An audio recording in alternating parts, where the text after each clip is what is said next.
you, Mr. Speaker. And I refer to my registered interest with regards to the legal action being taken against the Government on behalf of commercial entities in Northern Ireland, and note the Speaker's comment about a waiver on commenting on these matters.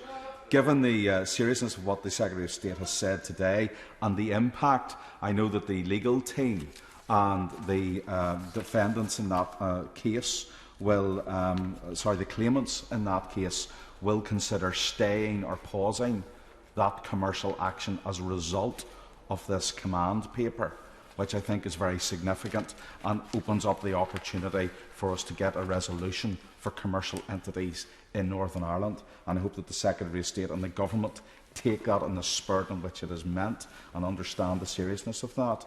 I am not surprised, and I must say for the record, Madam Deputy Speaker, I don't care what the Dublin Government thinks about this.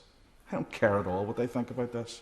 And all the Pavlov dogs from academia and some political parties who are salivating at supporting the EU and what the EU needs, none of those parties have put their shoulder to the wheel at trying to solve the business problems that this protocol has unfortunately created. And I hope that those people will listen carefully to people like Sir Archie Norman, who has called the protocol a petty enforcement of rules that protect nobody in Northern Ireland, and that 40% of his business deliveries are now being delayed, and a quarter of what he hopes to deliver to Northern Ireland will now be frustrated.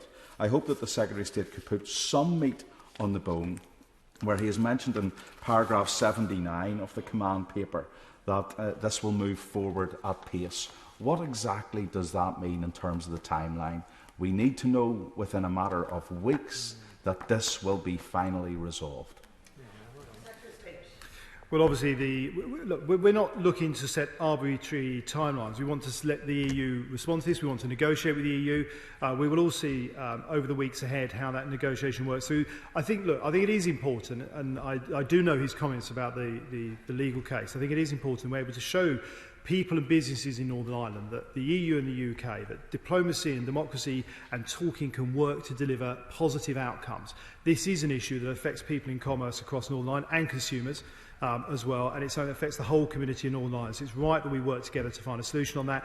As I said, we're very clear that we've always said we don't want to see cliff edges. We've obviously got some grace periods coming up.